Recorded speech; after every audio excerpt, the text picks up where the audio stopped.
Dios nos permite tener esta bendición de tener 4 varones. Entonces tenemos 4 hombres, los famosos 4 leones. Atrás, el mayor de la polera blanca, ese es Daniel. Después al lado está Benjamín. Los dos van a estar estudiando en Holanda ahora. Uno Biblia y el otro estudiando Economía y Negocios. Y abajo están con nosotros, acá en Chile, a mi lado, sí está David, y en el otro lado con la mamá está Matías. Y esa es nuestra familia. Y yo doy muchas gracias a Dios por tener una familia. Me gustaría preguntar, dentro de los que están aquí esta noche, ¿cuántos de ustedes están casados? Si puede levantar la mano. 1, 2, 3. Y ahí solteros, levanten la mano. Ya, déjenme ver la otra página. Ya, supongamos que la mayoría de ustedes son solteros, ¿no? Como en las escuelas. ¿Cuántos de ustedes quieren casarse, los solteros? Les pregunto a ellos, no a los casados, porque los casados ya están ya, sino que ¿cuántos de ustedes que son solteros quieren casarse? ¿Tienen una expectativa de casarse? ¿Sí les gustaría tener una familia? Muy bien. Con algunos de ustedes yo he hablado ya sobre esto y a veces uno puede sentirse un poco triste porque todavía no llega la hora. Pero quiero animarlos a confiar en esto. Mañana vamos a hablar un poco acerca de cómo poder fundamentar una familia, cómo poder tener un buen matrimonio y una buena dirección para hijos. Eso lo vamos a hablar mañana. Hoy vamos a hablar acerca del corazón paternal de Dios y también, así como uno que puede querer casarse y tener una familia, también muchos de nosotros anhelamos un padre, un padre.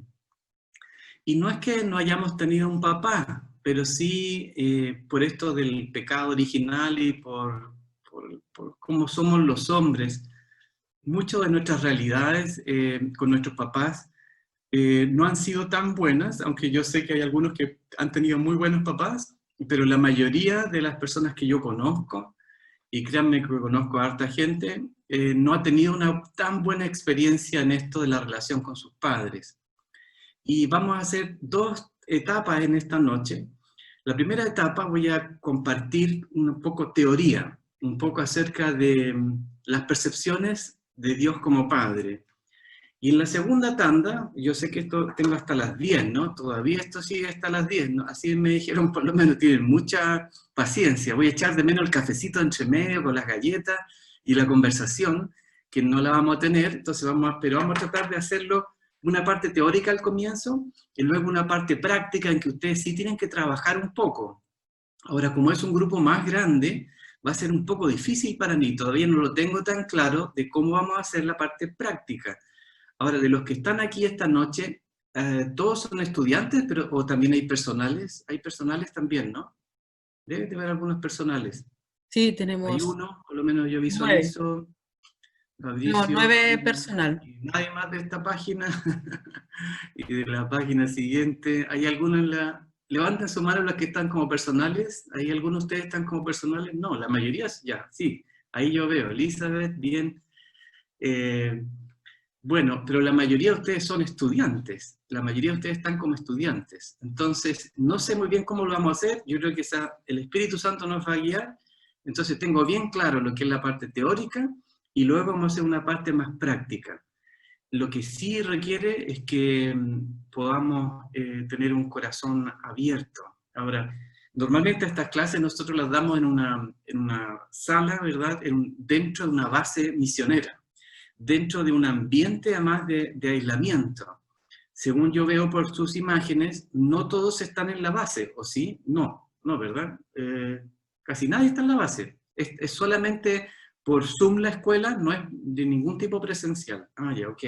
Entonces, esto puede ser un poco difícil, porque en el fondo la gracia que tiene estar presente en una escuela de discipulado es que tú estás bien aislado y estás como desconectado de tu realidad. Entonces hoy día vamos a tocar un tema bien sensible y desgraciadamente vas a estar un poco conectado con tu realidad. Puede que en la pared de al lado esté tu papá o algún familiar.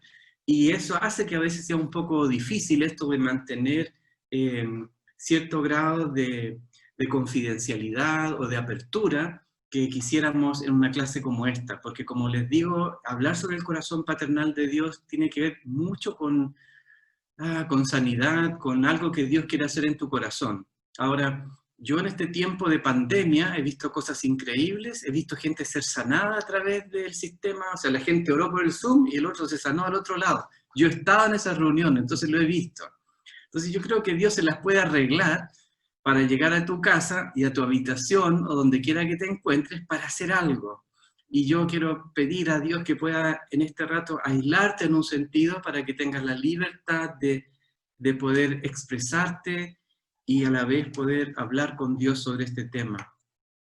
Bueno, vamos a comenzar. Voy nuevamente a compartir pantalla y ahora les voy a intentar mostrar. Wow, ¿dónde estamos? Aquí. Ya. Así. Y esto lo bajo. Ahí. A ver si resulta. Ya. ¿Pueden ver algo allí? Indíquenme con sus deditos si pueden ver algo para yo por lo menos tener una noción. Muy bien, gracias. Corazón paternal de Dios. Esto tiene que ver con la identidad de Dios, pero también tiene que ver con tu identidad. Es un tema de doble identidad. Vamos a tratar de, en el fondo, de establecer una correcta identidad de Dios, pero también una correcta identidad tuya. Lo que ustedes ven al fondo, es que esa foto que se ve es de una pintura que pertenece a un pintor holandés, igual que mi señora, que se llama Rembrandt. Rembrandt. Y Rembrandt dibujó este cuadro que se llama El Hijo Pródigo.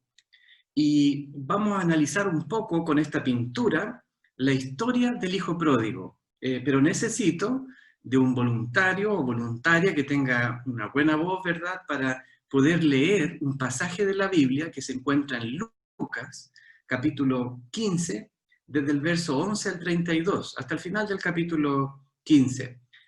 No sé si hay algún voluntario, ahora yo no voy a tener que dejar de compartir para ver a los voluntarios, a ver si puedo. No puedo. Ahí, desde acá. ¿Algún voluntario que pueda leer ese texto? ¿O voluntaria? No se peleen, por favor, pero uno hágalo. Yo puedo, pero no escuché los versículos. ¿Sí? ¿Me lo podría repetir? Escucho. Yo puedo ver aquí Ale Mendoza. Ella está intentando, pero no te escucho. Podría, pero no sé si... A ver ahora, dale, a ver. ¿Me escucha? Nada más necesitaría que me repitieran el versículo. Yo estoy con un micrófono aquí, cuando pongo la cuestión se me va el sonido, pero ya, dale nomás. Ok, Lucas 15, 11 y 32. Del Dos. 11 al... ¿Lucas 15? Sí, desde el verso 11 en adelante hasta el final del capítulo, que es el verso 32. Ok. Parábola del hijo pródigo. También es en versión Reina Valera. También dijo, un hombre tenía 2 hijos, y el menor de ellos dijo a su padre, Padre, dame la parte de los bienes que me corresponde, y les repartió los bienes. No muchos días después, juntándolo con el hijo menor, se fue lejos a una provincia apartada, y de ahí desperdició sus bienes viviendo perdidamente. Y cuando todo lo hubo malgastado, vino una gran hambre en aquella provincia y comenzó a faltarle. Y fue y se arrimó a uno de los ciudadanos de aquella tierra, el cual envió a su hacienda para que apacentase cerdos. Y deseaba llenar su vientre de las algarrobas que comían los cerdos, pero nadie le daba. Y volviendo en sí, dijo, ¿cuántos jornaleros en casa de mi padre tienen abundancia de pan, y yo aquí perezco de hambre? Me levantaré e iré a mi padre y le diré, Padre, he pecado contra el cielo y contra ti. Ya no soy digno de ser llamado tu hijo. Hazme como a uno de tus jornaleros. Y levantándose vino su padre, y cuando aún estaba lejos lo vio su padre, y fue movido a misericordia, y corrió, y se echó sobre su cuello, y le besó. Y el hijo le dijo, Padre, he pecado contra el cielo y contra ti, y ya no soy digno de ser llamado tu hijo. Pero el padre dijo a sus siervos, sacad el mejor vestido y vestidle, y poned un anillo en su mano y calzado en sus pies, y traed el becerro gordo y matadlo, y comamos y hagamos fiesta, porque este es mi hijo muerto, era y ha revivido, se había perdido y es hallado, y comenzaron a regocijarse. Y su hijo mayor estaba en el campo, y cuando vino y llegó cerca de la casa, oyó la música y las danzas, y llamando a uno de los criados le preguntó qué era aquello. Él le dijo, tu hermano ha venido y tu padre ha hecho matar el becerro gordo por haberle recibido bueno y sano. Entonces se enojó y no quería entrar. Salió por tanto su padre y le rogaba que entrase. Mas él respondiendo dijo al padre, he aquí tantos años te sirvo, no habiéndote desobedecido jamás, y no me has dado ni un cabrito para gozarme con mis amigos. Pero cuando vino este tu hijo, que ha consumido tus bienes con rameras, has hecho matar para él el becerro gordo. Él entonces le dijo, hijo, tú siempre estás conmigo y todas mis cosas son tuyas. Mas era necesario hacer fiesta y regocijarnos, porque este tu hermano era muerto y ha revivido, se había perdido y es hallado. Muchas gracias, muchas gracias. De nada. Entonces, tenemos esta historia que nos habla del hijo pródigo. Ahora, un amigo mío, me dijo que esta historia en realidad podría tener otro título. Voy a tratar aquí de mover este PowerPoint, pero no me está queriendo obedecer. Ahí. Que se llama La parábola de los tres hijos. Los tres hijos. El hijo menor, que es llamado el pródigo, el hijo mayor, que aparece también al final de la historia, y el hijo que cuenta la historia. Son los tres hijos que están en esta historia increíble que está relatada en Lucas 15. Entonces vamos a analizar a estos tres que aparecen mencionados. El hijo menor, que es llamado el pródigo, el hijo mayor, que es el hijo que está al final de la historia, y el hijo que narra la historia, es el que cuenta la historia. Estos serían entonces los tres hijos que participan, y vamos a hablar de estos tres hijos, y vamos a ver cómo se relacionaba cada uno con el Padre. Esta historia tiene que ver con la revelación del Padre, entonces por eso es tan importante la historia del hijo pródigo. En realidad algunos le ponen incluso que es la historia del Padre amoroso. No era tan correcto haber usado solamente haber identificado la historia en la figura del hijo, sino que al parecer el énfasis está en el Padre. Pero bueno, tenemos esta historia que vamos a llamar por ahora la historia de los tres hijos, y vamos a ir analizando cada uno de ellos. En la pintura de Rembrandt aparece este hijo que vuelve, ¿verdad?, como dice la escritura, arrepentido por todo lo que ha ocurrido. Ahora, ¿por qué se va un hijo? ¿Por qué se va un hijo de la casa, no? ¿Por qué alguien se va de su casa? Este hijo es bien especial porque él dice que en algún momento le pide la herencia a su padre, cosa que no se puede hacer en vida, ¿no? Yo también soy abogado de profesión, entonces yo sé que uno no puede pedir una herencia cuando el testador está en vida, es decir, la herencia solo se abre cuando muere el testador. Y en este caso, el hijo está pidiendo la herencia de algo que no podía ser testado, de algo que todavía no correspondía. Sin embargo, el padre concede la herencia, ¿verdad?, y le da la mitad de todos sus bienes. Ahora, ¿por qué se va un hijo de la casa? ¿Por qué se va un hijo de la casa? Aquí me encantaría conocer sus respuestas, pero por temas de tiempo y por la logística que me vuelve un poco loco, la verdad, yo solamente voy a darles algunas ideas de por qué se va un hijo de la casa. He escuchado esto en varias escuelas, así que todavía me acuerdo de algunas de ellas. Un hijo se va de la casa porque quiere conocer el mundo, quiere conocer otra realidad, quiere saber cómo es afuera de la casa. Tal vez un hijo se va también de la casa porque se siente mal, porque no se siente cómodo, porque algo no está funcionando bien, ya sea con el padre o el resto de la familia, algo no funciona. Una razón también es porque, bueno, en su corazón quizás llegó un pensamiento, ¿verdad?, de una vida más fácil o algo, o cosas que él quería probar, ¿verdad?, que le han contado por allí, y él desea probar si eso es verdad o no. ¿Cuál habrá sido la razón de por qué se fue este hijo pródigo? Y les hago la pregunta porque uno podría llegar a todas esas respuestas suponiendo que vienes de un hogar que está con problemas, o por lo menos que no es lo suficientemente bueno o lleno.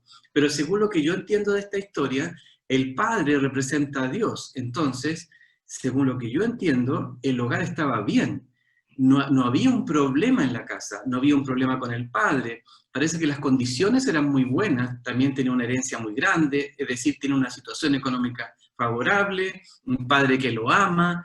Ese es el ambiente, un ambiente muy favorable. Sin embargo, el hijo menor se va. Entonces yo diría que una razón de por qué alguien se va de algo tan bueno, es por el engaño, por el engaño.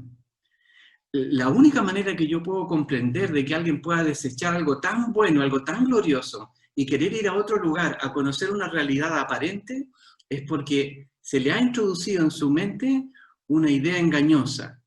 La palabra engaño tiene que ver con esto de la oposición a la realidad.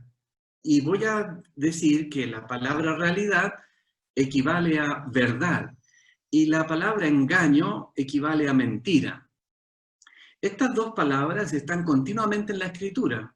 Y también podemos repasar la historia bíblica, ¿verdad? Yendo hasta el Génesis y decir que el elemento que operó en la caída de Adán y Eva fue el engaño.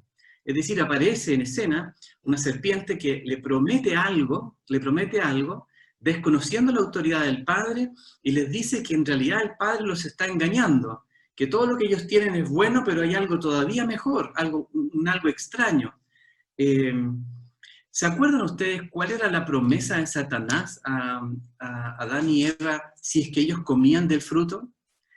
Me encantaría escuchar su respuesta, pero se las voy a dar. La respuesta es ser iguales a Dios. Esa fue la promesa que Satanás le dice a Adán y Eva, que es lo que ellos van a obtener si comen de este fruto prohibido. La respuesta es, serán iguales a Dios. Ahora, piensen conmigo, ¿quién era igual a Dios? ¿Quién tenía la imagen y semejanza de Dios? Adán y Eva. Es decir, los que eran iguales a Dios eran Adán y Eva. Entonces, Satanás les ofrece algo que ellos ya tenían. Ese es el engaño, ¿no? Es decir, Satanás es capaz a nosotros de llevarnos a un terreno donde la realidad ya no es la realidad, sino que estamos en el engaño, en una realidad aparente. Y entonces a veces yo creo que producto del engaño, muchos de nosotros, quizás los que están ustedes aquí esta noche, han transitado por el camino del hijo pródigo. Yo personalmente sí lo he hecho. Soy un hijo pródigo moderno y conozco lo que significa apartarse del Señor. A veces la gente va a una escuela de discipulado, o una escuela de misiones, o se acerca a Jucum, porque lo envió el papá o el pastor para que lo arreglen. Yo he visto también eso.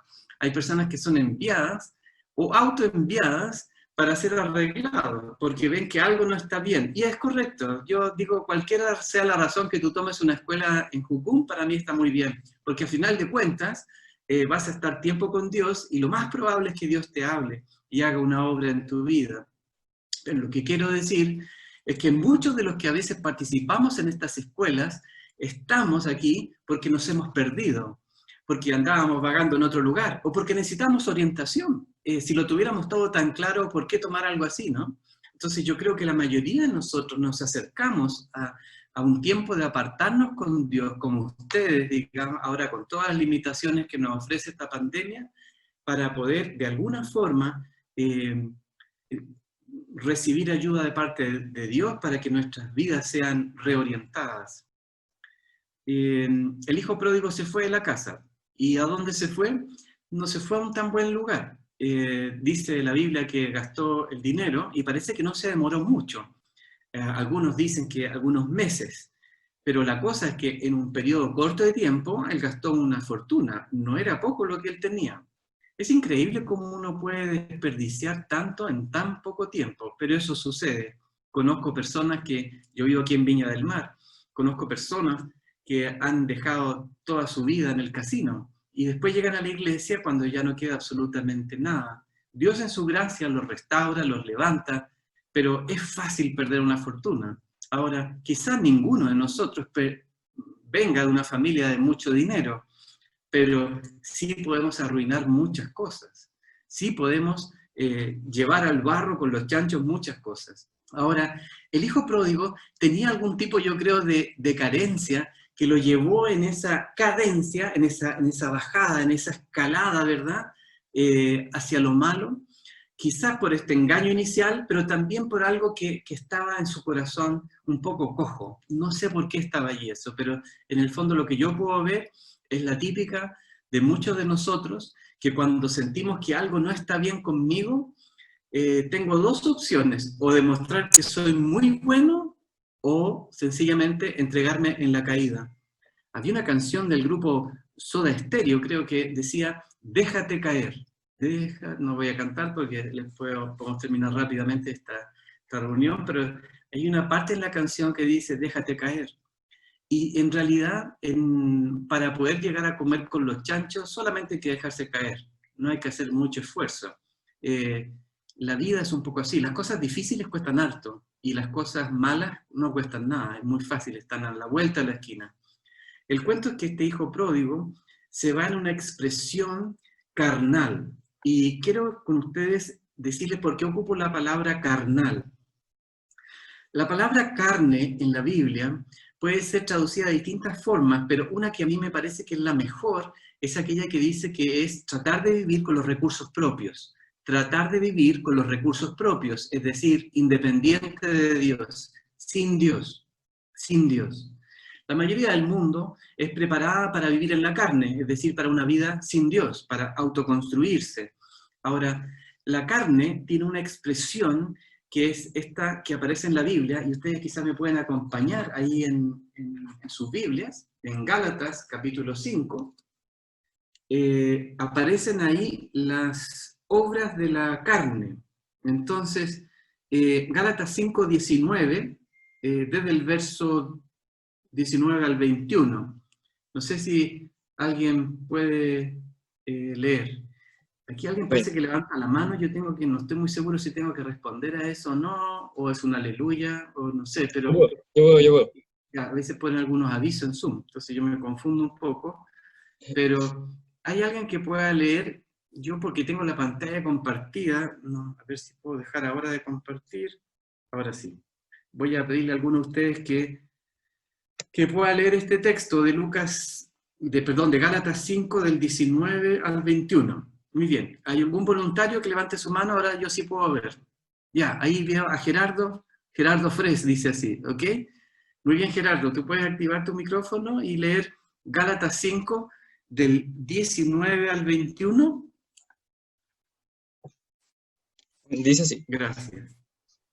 Y manifiestas son las obras de la carne, que son adulterio, fornicación, inmundicia, lascivia, idolatría, hechicería, enemistades, pleitos, celos, iras, contiendas, disensiones, herejías, envidias, homicidios, borracheras, orgías y cosas semejantes a estas, acerca de las cuales os amonesto, como ya os lo he dicho antes, que los que practican tales cosas no heredarán el reino de Dios. Muchas gracias, Gerardo. Dice entonces la Biblia que los que practican tales cosas no van a heredar el reino de Dios. Y aparece una lista larga que nos leyó Gerardo. Es interesante esta lista porque tiene cosas que para mí resultan como un poco como contradictorias, a lo menos. Dice, por ejemplo, son evidentes, dice, la inmoralidad, la impureza, la sensualidad, la idolatría, la hechicería. Hasta ahí yo creo, eso es súper evidente, digo yo, súper evidente.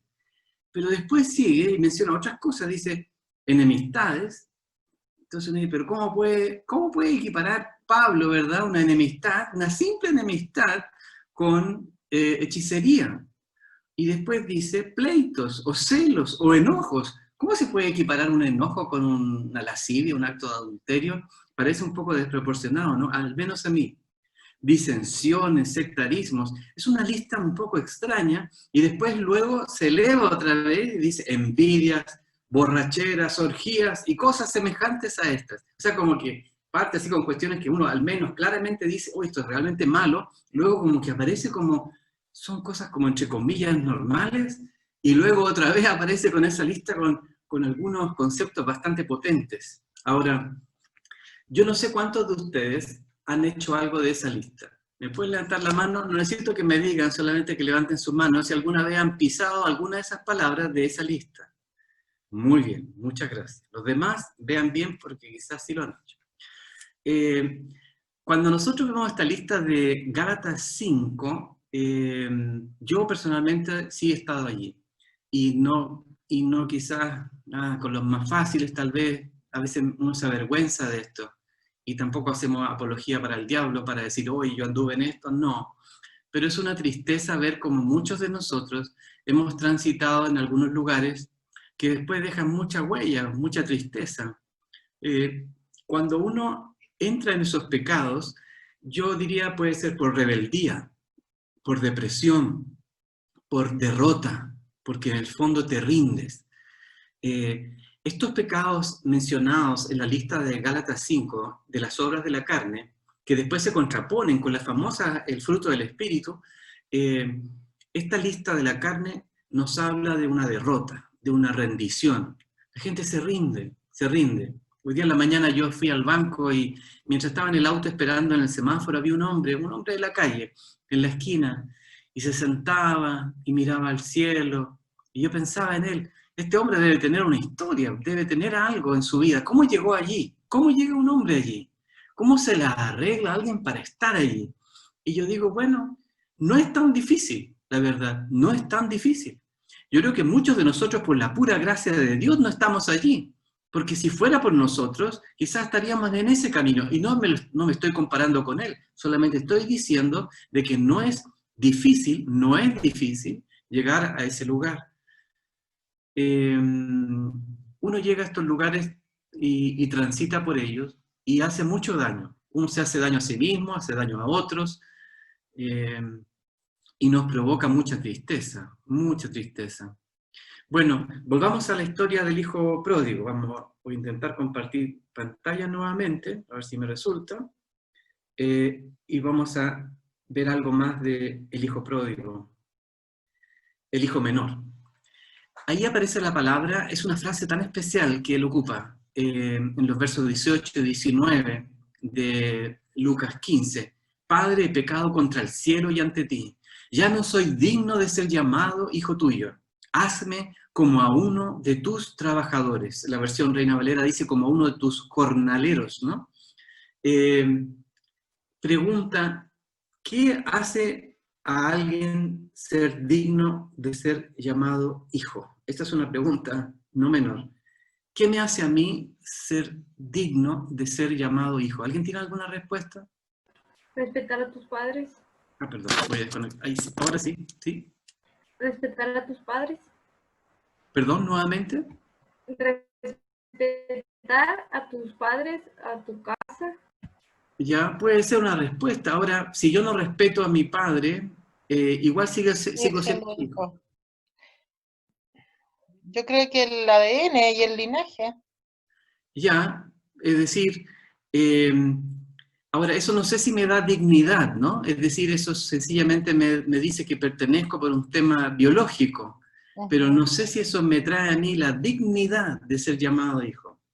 La respuesta a algo que puede sonar un poco tramposo lo que estoy diciendo, es que en el fondo nadie puede llegar a ser digno de ser hijo, o eres nomás hijo. Ahora, porque entonces, si el hijo se portaba bien, entonces sí era digno, y entonces ahora él se portó mal y ya no es digno. El tema de la dignidad tiene que ver con esto de la valoración y de lo suficiente, de lo que nosotros realmente podemos decir que somos. Esta dignidad, el ser digno, es como ser que yo lo merezco, que hay un cierto valor en mí que me permite decir que yo soy digno de tener algo, soy digno de ser llamado tu hijo. El hijo pródigo, en realidad, esto es un típico engaño que muchos de nosotros hemos caído en nuestra vida, que es tratar de ganarnos la dignidad con Dios. Más aún pensando en la gracia que el Evangelio nos trae, ninguno de nosotros es digno de salvación. Es decir, la salvación es sencillamente un regalo maravilloso de parte de Dios para nuestra vida. Después nosotros podemos vivir dignamente, pero la dignidad para ser hijo es un regalo de parte del Señor. En el caso de él había nacido en el seno paterno. Uno a veces puede querer romper este lazo con el padre o con nuestra familia. Voy a darle un ejemplo. Si, por ejemplo, yo, que tengo a mi padre, yo me cambiara de apellido, ¿él dejaría de ser mi padre? No, no. Y si yo me tiño el pelo rubio, ¿verdad? Así como mi esposa, yo me podría ver bien, en realidad. Si me tiño el pelo rubio, ¿les parece que dejaría de ser hijo de mi padre? No, No. Y si me cambio de barrio, o mejor aún, me voy a otro país, me voy a la China, ¿voy a ser hijo de mi padre? tampoco. Tampoco. Y si yo me visto como chino y me pongo Waldo Chung, ¿voy a dejar de ser hijo de mi padre? No. La respuesta es no. No. Porque esto trasciende en el fondo esto de los merecimientos o de las negaciones. Es algo que ya es una realidad. Así soy. Es tan interesante cuando Jesús viene, ¿verdad?, y nos trae la revelación del Padre. Porque lo que quiere hacer Jesús es revelarnos que Dios es nuestro Padre. Y es que muchos de nosotros nos hemos soltado, ¿verdad?, y nos hemos apartado y no sabemos quiénes somos. Y pretendemos que no hay un Padre, o pretendemos que no somos sus hijos, o pretendemos que no hay ninguna relación. El tema del Padre no es un tema de dignidad. El hijo menor se equivoca en ese sentido cuando él dice, ya no soy digno de ser llamado tu hijo. Si ese asunto no va por ahí. Y quizá eso sea el problema fundamental del hijo pródigo, del hijo menor, ¿no? Que hay un vacío en su corazón, hay una derrota, hay un engaño, ¿verdad?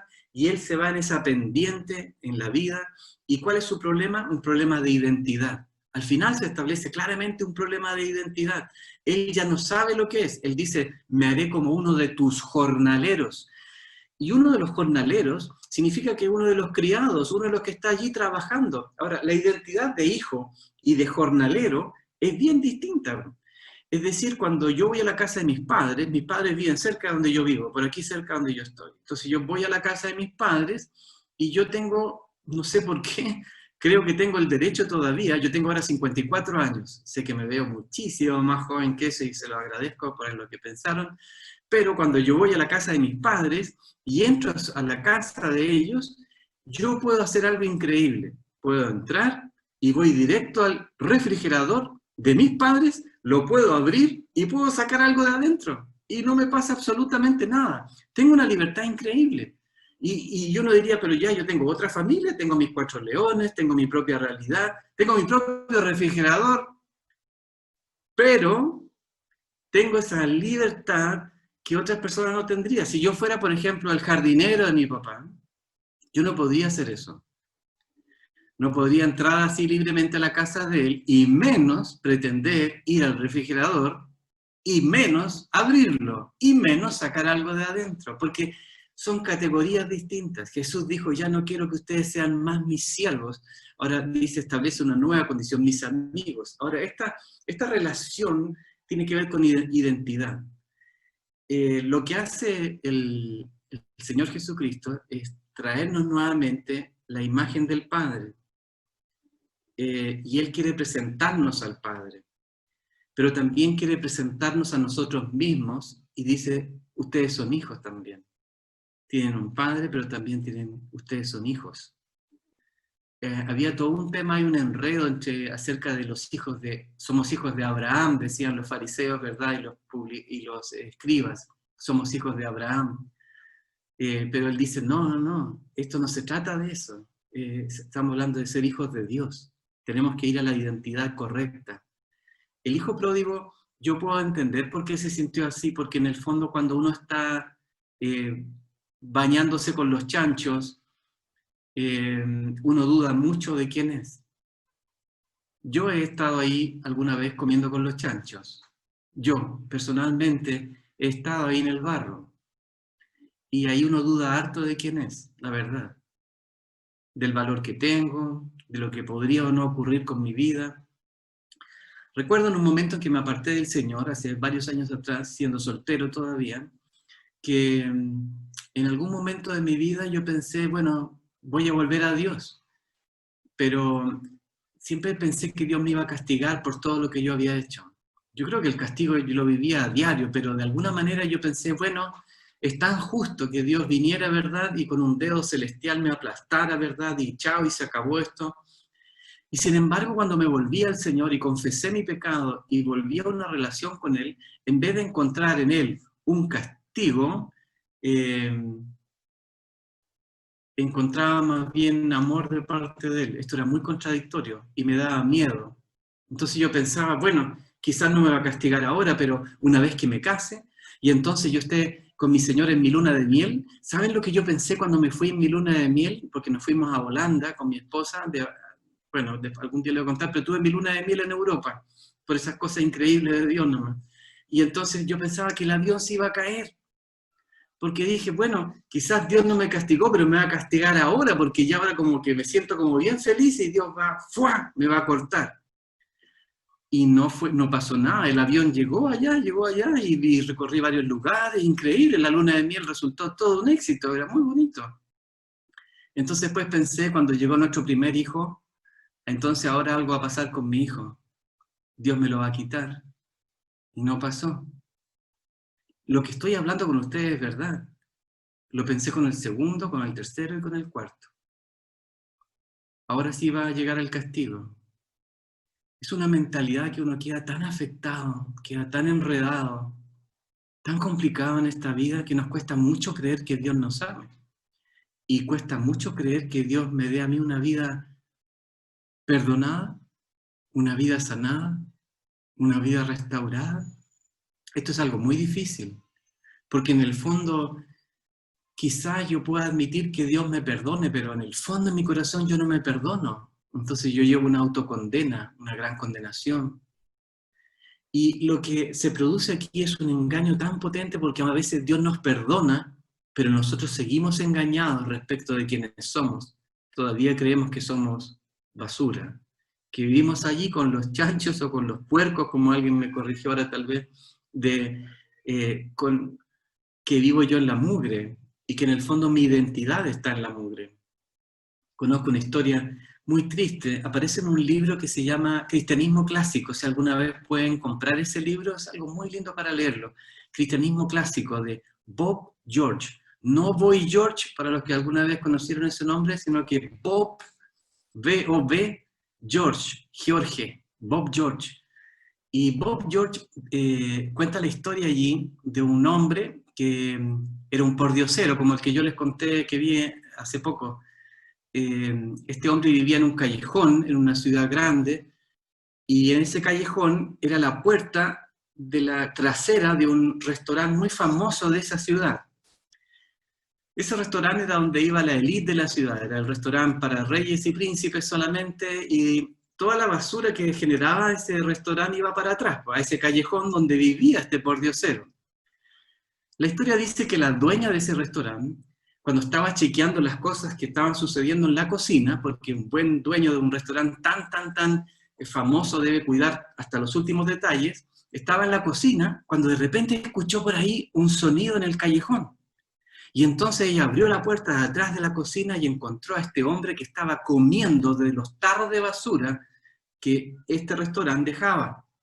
La mujer se compadeció de él y pidió que por favor entrara y lo llevaron al restaurante. Este restaurante tenía habitaciones, era como un pequeño hotel. Entonces lo llevaron y lo lavaron completamente. Le cortaron las uñas, lo tuvieron que remojar harto tiempo ahí en la piscina, porque esto de las personas que están en la calle, este olor dura harto tiempo. No sé si alguna vez ustedes han tenido la oportunidad de abrazar a alguien que vive en la calle. El olor queda impregnado. Bueno, a este lo tuvieron remojando. Le cortaron las uñas, le cortaron el pelo. Al final la dueña se pasó, ¿verdad? Y dice, vamos a hacerlo completo esto. Así que le compró un frac con humita, ¿verdad? Y de negro, camisa blanca. El hombre parecía un príncipe, en realidad era increíble, era una transformación maravillosa. Y lo llevaron al restaurante famoso, donde están toda la gente, la realeza allí. Entonces, le ponen una mesa en el principal lugar del restaurante. Aparece este hombre y todo el mundo deslumbrado pensando, ¿qué príncipe será este? Y entonces se sienta a la mesa y la dueña del restaurante intencionalmente pide que 10 mozos vayan solamente a dedicarse a esa mesa. Así que están 10 mozos allí esperando que solamente él diga una palabra para que ellos rápidamente salgan a buscar lo que él está pidiendo. Y le pasan la carta del restaurante, una cosa preciosa de cuero y papel. Y el hombre está leyendo ahí, y todos están mirando, toda la gente del restaurante está mirando, los mozos esperando que él diga qué es lo que desea comer, y este hombre cierra la carta, la pone encima de la mesa y dice: quiero algo de basura. Quiero algo de basura. Yo cuando leí esa historia, pensaba, es tan triste, pero a la vez yo podía decir, es tan real. Muchos de nosotros, tenemos a veces un banquete tan precioso de parte de nuestro Señor, de lo que Él tiene para nuestras vidas. Y sin embargo, a veces estoy diciendo, Señor, yo quiero un poco de basura. Esto tiene que ver con nuestra identidad, con el valor que nos autoasignamos, con el valor que creemos que tenemos. Porque a veces ni siquiera estamos dispuestos a vivir las grandes cosas que Dios tiene para nuestra vida. ¿Por qué? Porque al final del día no nos consideramos dignos de algo como esto. Algunos son hijos pródigos. Algunos de los que está aquí, que tengo sus nombres, ¿verdad? Puede que sean pródigos. Puede que alguno de ustedes lo sea todavía.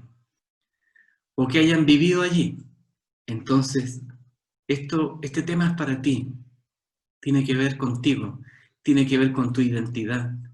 Tiene que ver con el valor. Y sobre todas las cosas tiene que ver con el concepto de Dios. Porque yo creo que creer que Dios te pueda perdonar pese a todas las estupideces que has hecho en tu vida, creer que hay un Dios bueno que pueda realmente pasar en alto, ¿verdad? Y no tomar en cuenta todo lo que hiciste, todo lo que dijiste, todas las huellas que quedan detrás de tu vida, eso es algo muy difícil de creer, muy difícil de creer. Y entonces cuesta mucho aceptar a Dios como Padre, porque tú no te aceptas tampoco como hijo. Y ahí se produce una trampa fundamental, de por qué muchos cristianos jamás van a llegar a establecer la identidad correcta, sino que viven constantemente, ya sea como pródigos o como jornaleros, en el mejor de los casos, como jornaleros. Bueno, ya son las 9 de la noche y no sé cómo lo vamos a hacer, vamos a ir corriendo, ¿ya? Y no estamos todavía en la parte práctica. Vamos a compartir ahora la segunda parte de esta historia. Voy a tratar nuevamente de duplicar, y esta parte es sobre el otro hijo. Ahí.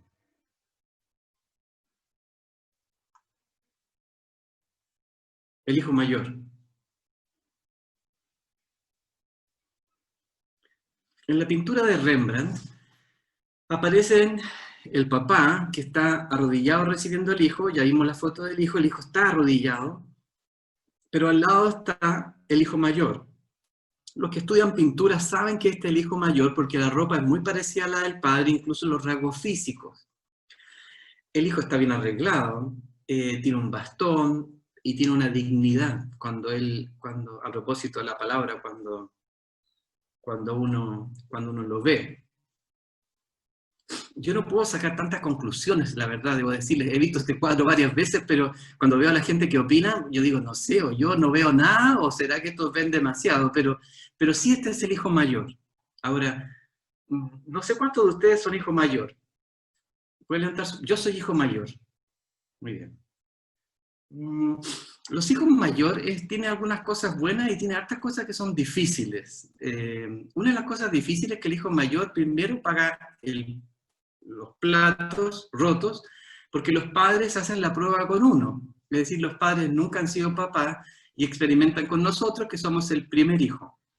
Esto tiene cosas buenas y cosas malas. Tenemos ciertos privilegios, pero también genera en muchos de nosotros, no en todos, esto de ser el hijo mayor, que pasas a ser como el ejemplo de los demás.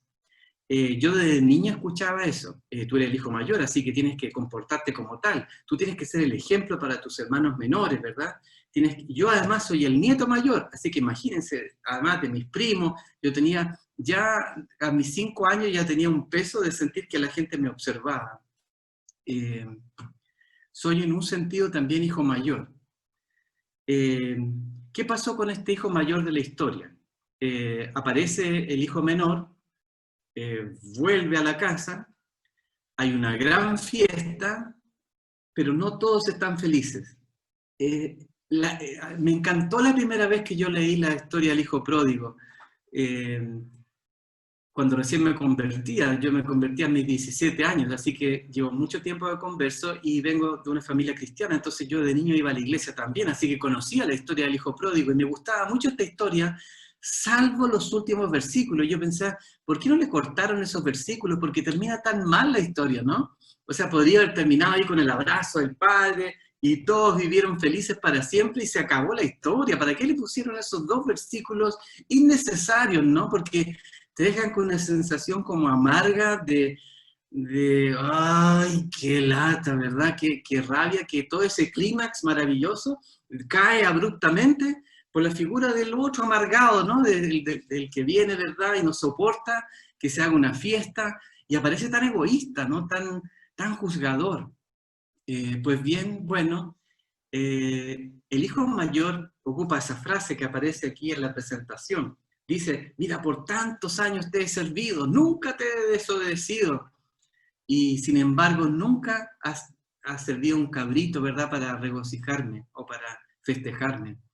Pero cuando viene este hijo tuyo, ya no lo ve como su hermano, ¿verdad?, que se gastó toda la plata con prostitutas y en fiestas, él con sus borracheras, ahora tú le haces una fiesta. Al hermano mayor le suena que no es justo lo que está sucediendo, porque el hermano mayor tiene una justicia propia.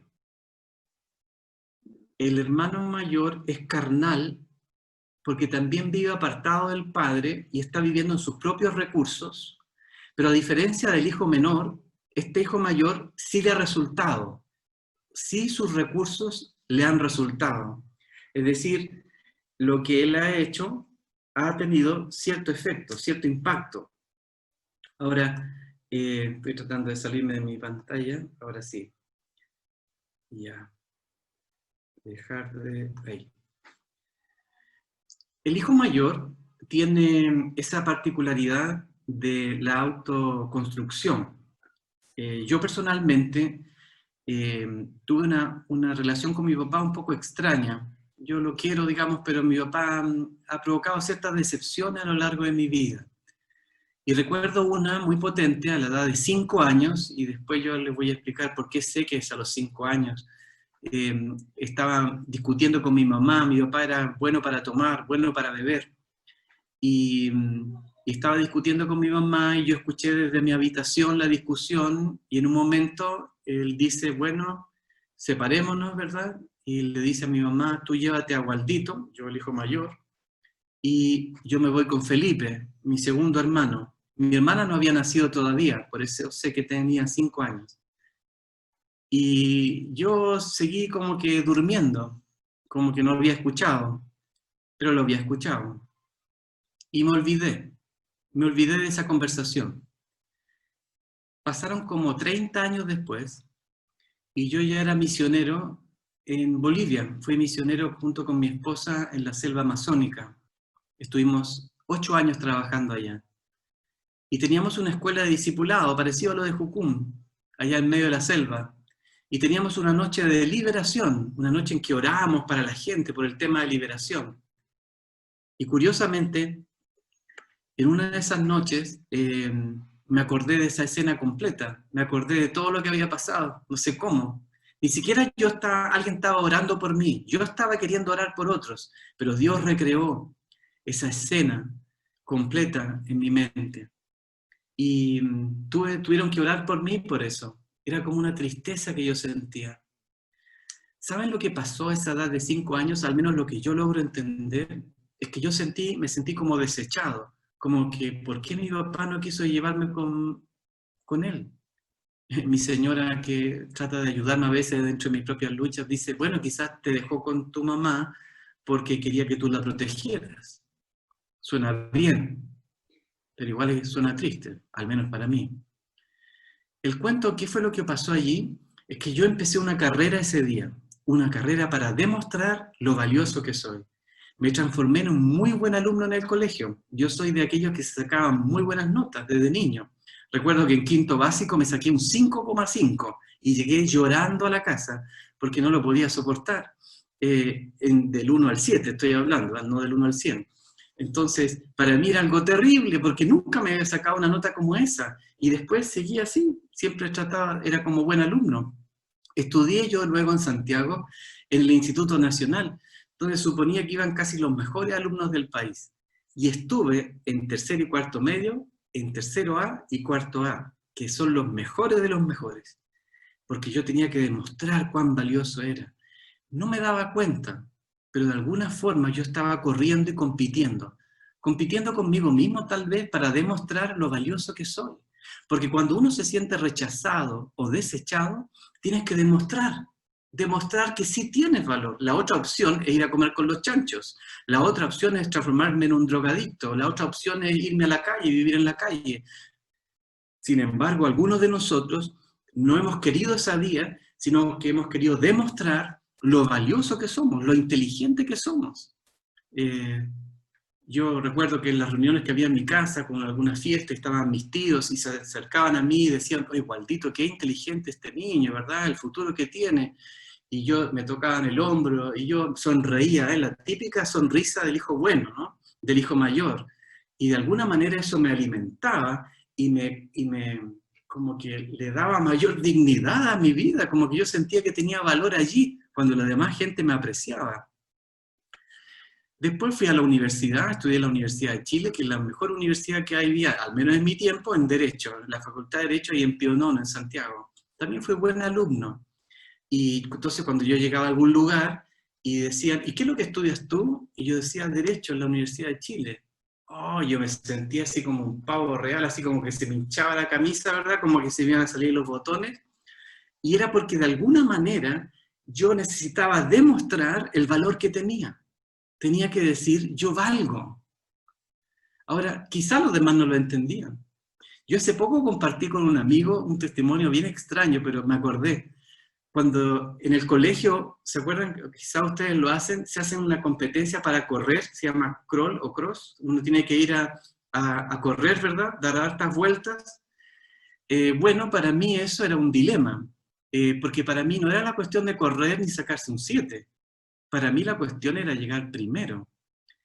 Yo recuerdo, en más de una ocasión, yo casi vomitaba al final de las carreras, porque era tanto el esfuerzo que hacía, era tanta la tensión que había en mí, que no podía llegar segundo, que llegaba al final, ¿verdad? Y tenía ganas de vomitar el esfuerzo que había hecho. ¿Esto por qué? Porque tenían que saber que yo era el número 1. Yo creo que el hijo mayor es un poco de ese perfil, de aquellos que tienen la y que se validan, ¿verdad?, por lo que hacen. Se sienten valiosos porque han estudiado, tienen, por el apellido que tienen, y confían mucho, pero que a veces yo he pensado, vengo de familia que viene de España, mis abuelos vienen de este otro lado. Porque ese es el problema, cuando uno se mete en este negocio de la autovalidación, tiene que agarrarse de algún punto de nuestras vidas. Para mí era todo servía. El hijo mayor, cuando viene el tema de la celebración del menor, le parece que es absolutamente absurdo e injustificado que se celebre a alguien que ha sido un fracaso. Los hijos mayores como este, y como muchos de nosotros, a veces juzgamos el mundo de acuerdo a los éxitos y los fracasos. Entonces algunos se merecen y otros no se merecen. Y está dividido el mundo entre los que trabajan y los flojos, entre los que son de este tipo y los que son de acá. Y segmentamos la realidad. Ahora, todo eso es un engaño completo, porque el hijo mayor hace el ridículo en un sentido, porque él dice, y tú nunca sacrificaste ningún cabrito, ningún asado, digamos, hiciste tú por mí. Cuando se dividió la herencia, cuando ustedes lean con detenimiento en Lucas capítulo 15, el verso 11 en adelante, dice que la herencia fue dividida entre los 2 hermanos. O sea que al mayor también le llegó. Entonces, la pregunta del millón es, ¿por qué alguien está pidiendo y exigiendo de que no se le hizo una fiesta, cuando en realidad él podría haber hecho la fiesta? Él podría haber hecho la fiesta. El dueño de esos cabritos, el dueño de todas esas vacas y ovejas, era él. Él podría haberse festejado, podría haber celebrado, podría haber invitado a su papá. Pero ahí él estaba tratando de merecer, tratando de ganarse el amor del Padre, bajo una identidad equivocada de autovalidación. ¿Saben quién practicó este estilo de vida? El apóstol Pablo. El apóstol Pablo nos regala en la carta a los Filipenses lo que se ha llamado el currículum vitae del apóstol Pablo. Voy a leérselos, o quizá alguno me pueda ayudar. Si pueden ver en sus Biblias, lean sus Biblias en Filipenses, capítulo 3. Y vamos a leer a algún voluntario o voluntaria desde el verso 4 hasta el verso 7. Filipenses 3, desde el verso 4 al verso 7. Podría ser más, pero hasta ahí estamos bien. ¿Quién puede leer, por favor?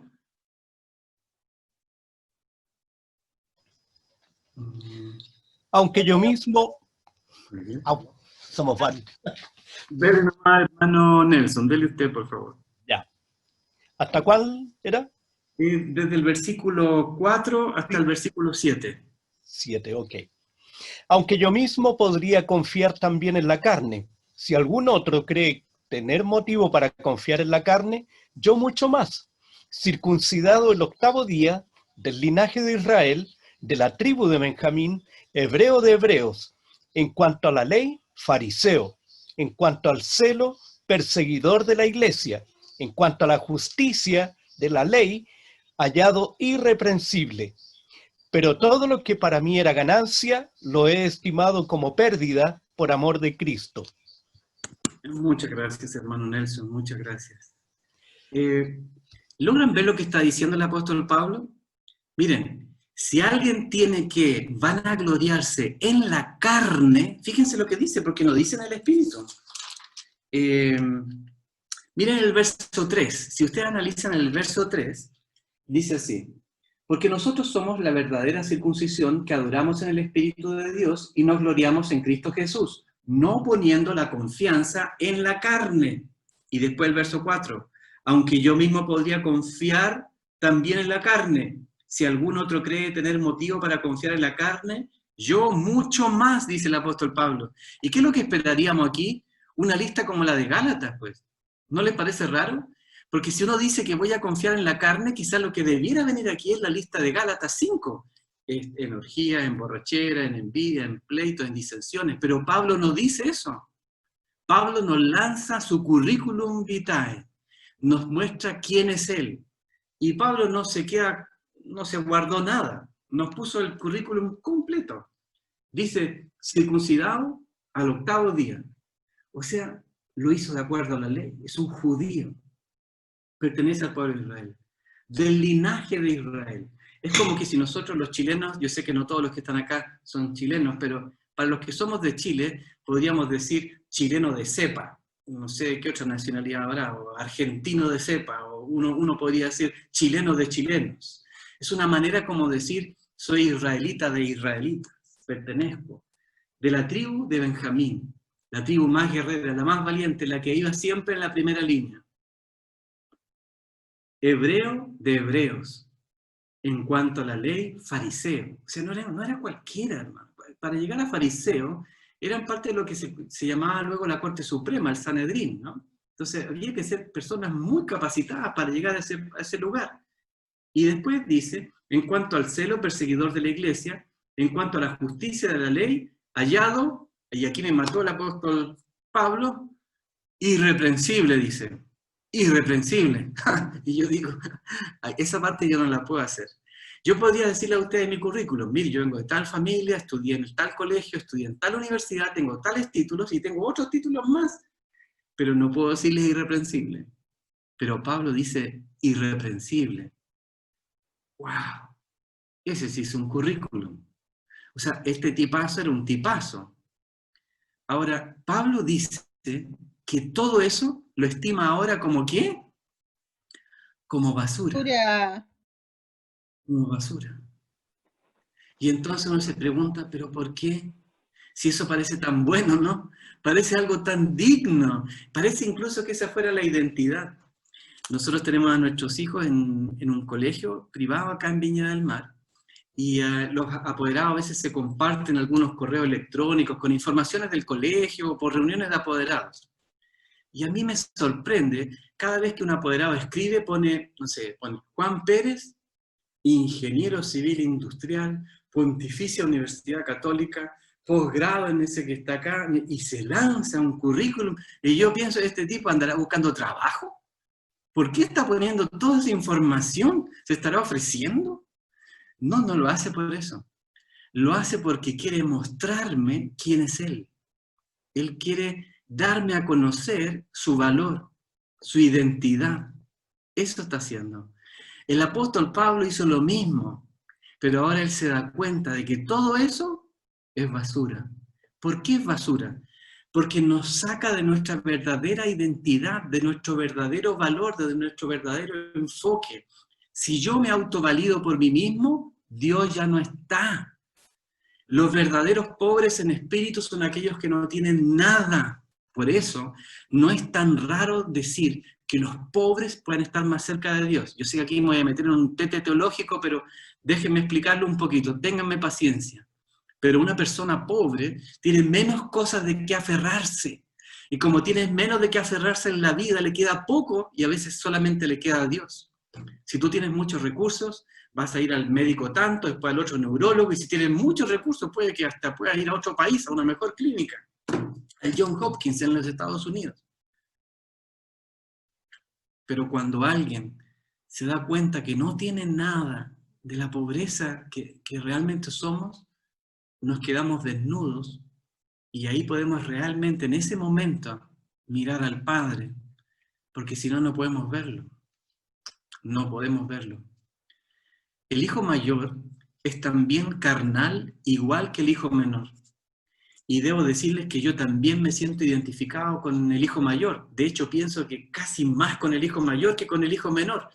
En la medida que yo voy estudiando esto más veces, como que termino más confundido. A veces, no sé, soy como 50% uno, 50% el otro. A veces parece que mi vida por etapas ha pertenecido a la figura del hijo pródigo y en otras etapas, muy fuerte y claramente, me identifico con el hijo mayor. Bueno, voy a compartir pantalla nuevamente.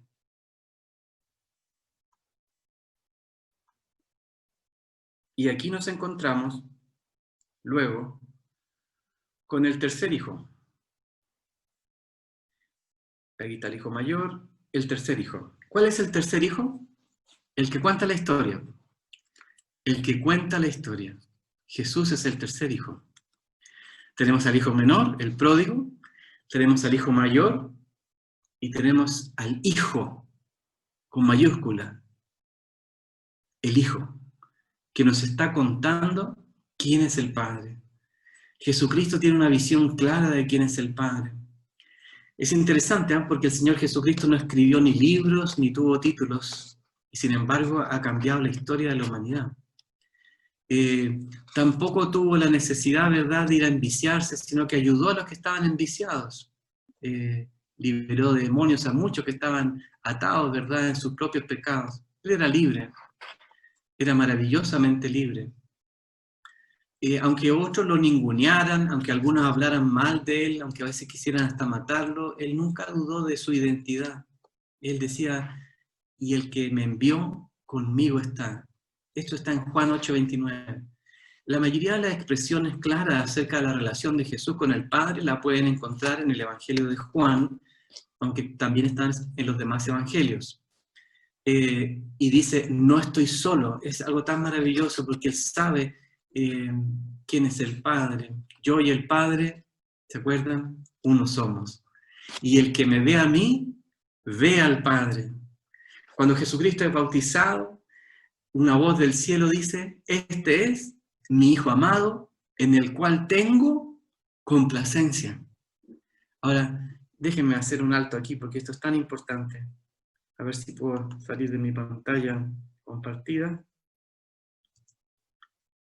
No puedo ahora. Ahí sí. Ya aquí volvimos. Jesús experimenta algo maravilloso. El Padre dice, este es mi Hijo amado en el cual tengo complacencia. ¿Qué significa esto? Que el Padre está plenamente feliz con Jesús y está complacido con Jesús. Complacido. Pregunta para ustedes, ¿qué había hecho Jesús? ¿Había comenzado todavía su ministerio?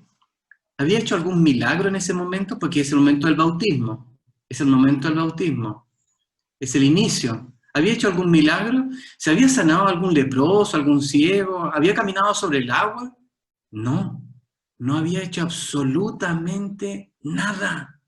Nada. ¿Pueden creerlo? No había hecho absolutamente nada. ¿Puedes aceptarlo? ¿Puedes realmente aceptar lo que la Biblia dice sobre esto? Es decir, no había demostrado nada, ni para un lado ni para otro. Su dignidad estaba absolutamente inmaculada, perfecta. El Señor está feliz con él, punto. Ni siquiera necesitaba hacer algo. A veces nosotros pensamos que Dios está más feliz con aquellos que tienen más actividad o que tienen más títulos. Desgraciadamente la iglesia se ha metido en esa cosa también. Entonces muchos pastores como yo se han tenido que inventar otros nombres. Ya no es suficiente ser pastor porque ahora tienen que tener otras categorías. No voy a mencionar para no ofender, ¿ok? Tampoco quiero enredarme con ustedes en eso. Pero la verdad es que estamos muy complicados con el tema. Tenemos que inventarnos un nombre especial, ¿verdad?, para que los demás nos reconozcan. Y esto es una locura. Y si los pastores lo hacen, de ahí para abajo, ni hablar. La gente se valida por el auto que tiene. Antiguamente decían, por sus corbatas los conoceréis, porque jamás por los frutos. Decían, por sus corbatas los conoceréis. Pero cuando pasó la moda de las corbatas, ahora dicen, por sus autos los conoceréis. Yo estaba en reuniones de pastores, y en realidad el que tiene el auto más grande parece que el que tiene la iglesia más potente, ¿no? El que tiene como todavía el sitio de privilegio.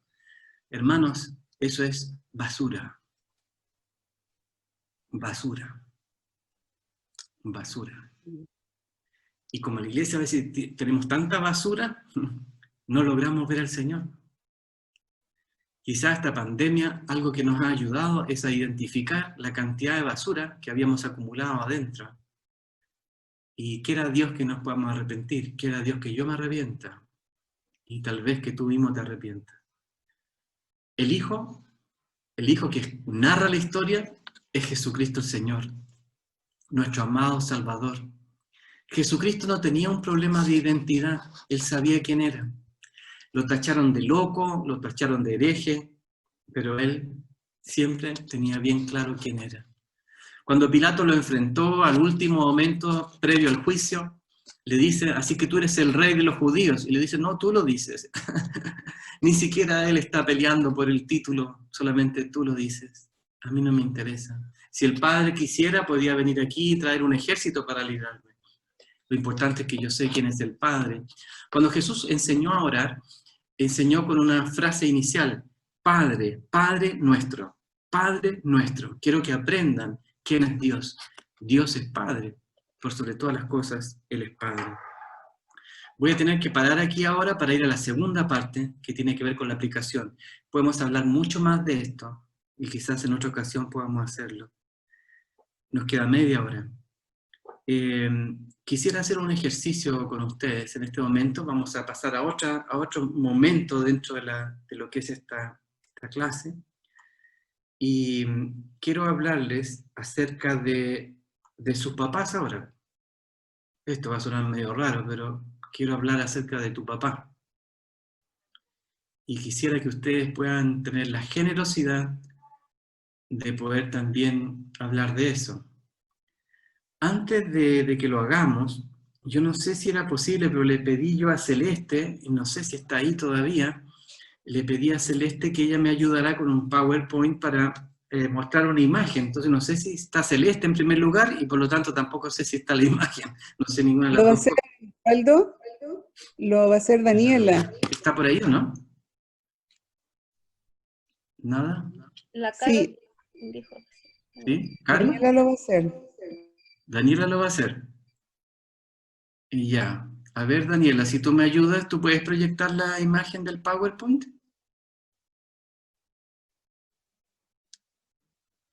Ujú. Ujú, muy bien, hasta aquí vamos bien. Ah, bien. Ok, ¿pueden ver eso conmigo los que están allá al otro lado? Dice super papá. Entonces, ahora vamos a hablar, no vamos a hablar de tu papá todavía, así que tranquilícense un rato, tranquilícense. Vamos a primero hablar de un super papá. O sea, miren, yo tengo un papá y tiene cosas buenas y cosas no tan buenas. Entonces yo no me voy a referir todavía a mi propio papá, pero quiero que ustedes hagan un ejercicio conmigo en que construyamos la figura de super papá. O sea, cómo debiera haber sido mi papá, como lo mejor de lo mejor. Y quiero ayudarlos con esto un poquito, con algunos ejemplos, para que ustedes entiendan de lo que estoy hablando. Por ejemplo, cuando hablamos de un super papá, tiene ciertas características, ¿ah? Tiene ciertas características.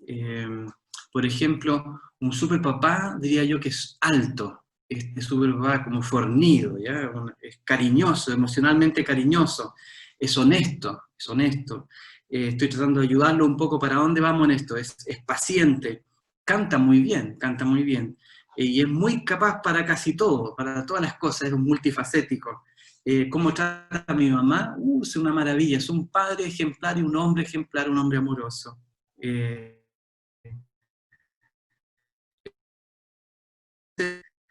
Ustedes, quizá alguien me pueda ayudar y puede, no sé cómo hacemos con el audio, pero ¿qué haría un super papá? No tu papá, un super papá, ¿qué haría un super papá en el día de tu cumpleaños? ¿Alguien me puede ayudar? Un super papá. Te lleva a comer tu comida favorita y te da un pastel de Oh, cumpleaños. excelente, ¿no? Te sorprende. Sí, cierto. ¿Alguien más?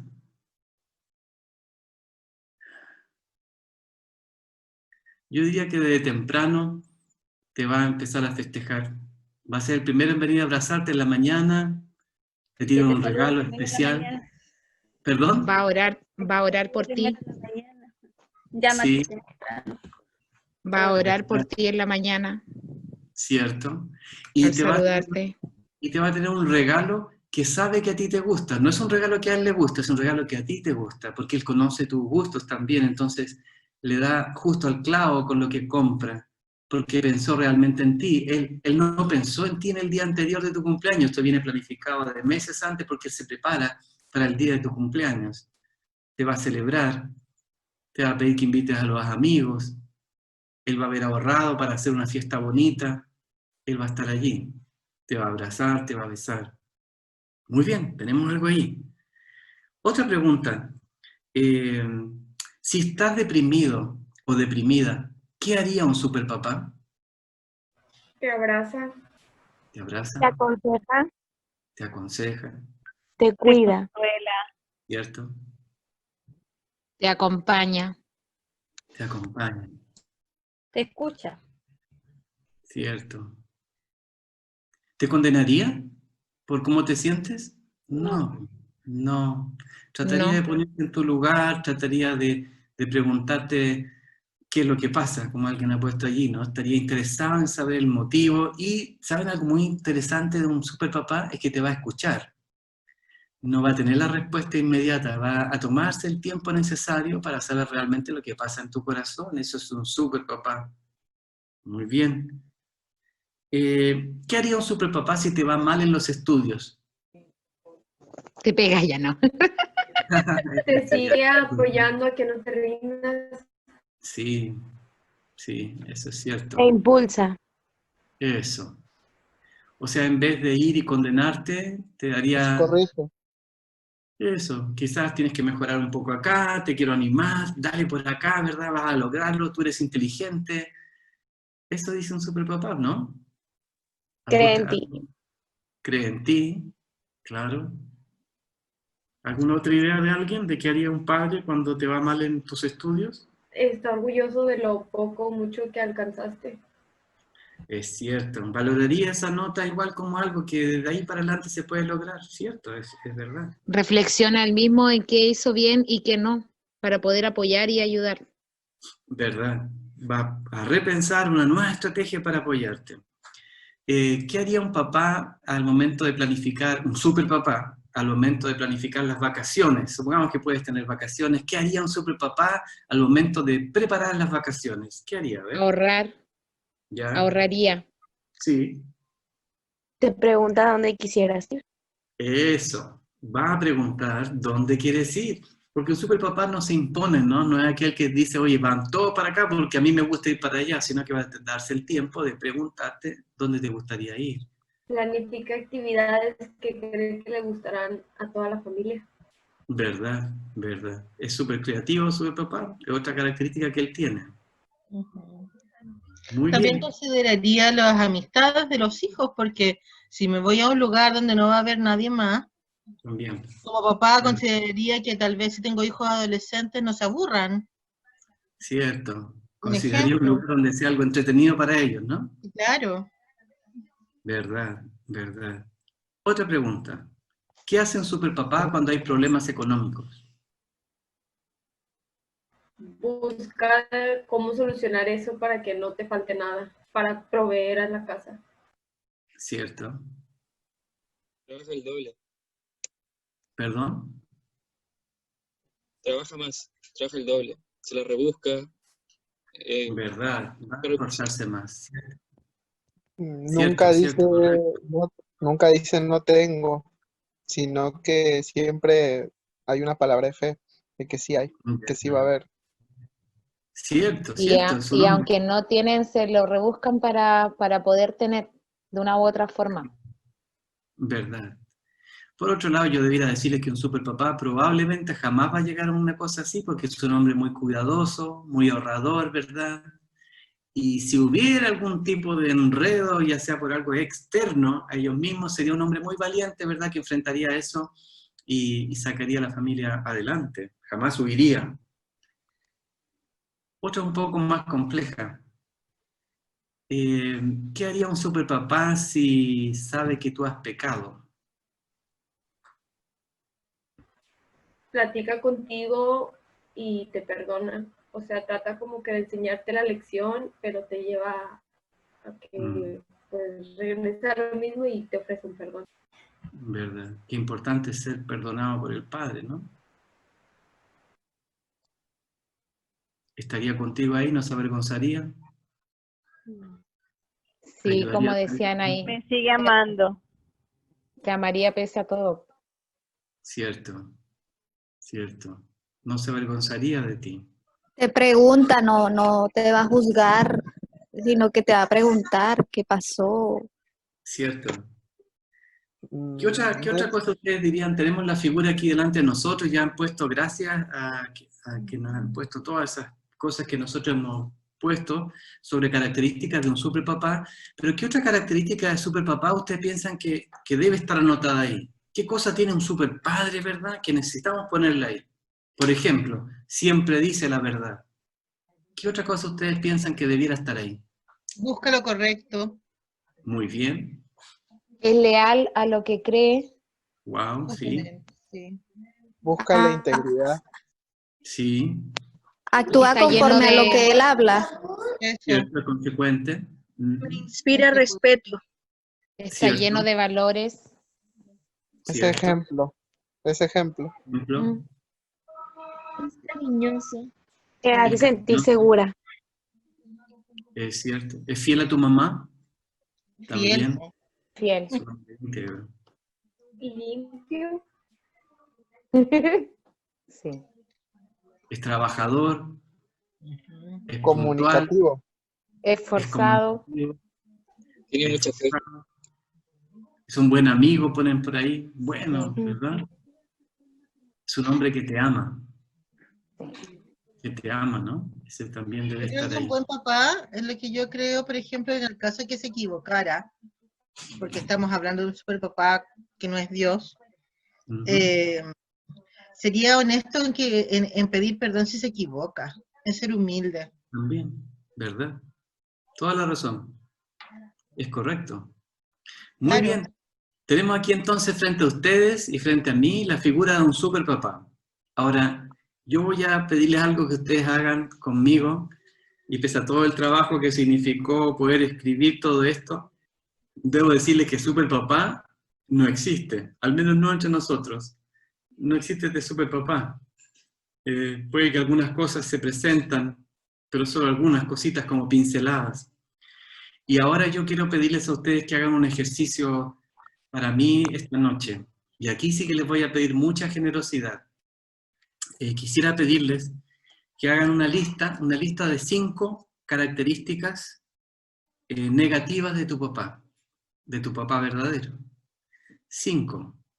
Y negativas, no positivas, porque lo que queremos es tocar un poco ciertos centros en nuestros corazones. Porque además vamos a hablar por qué estamos refiriéndonos a características negativas.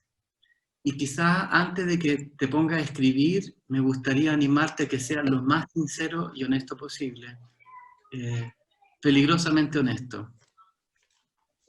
Pueden hacerlo ahora.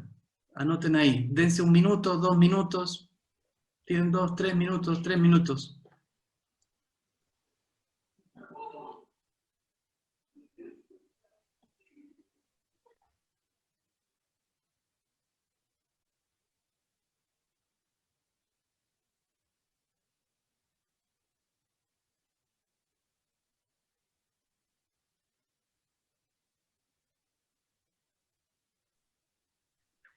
Podemos dejar de duplicar la pantalla, Daniela. Gracias.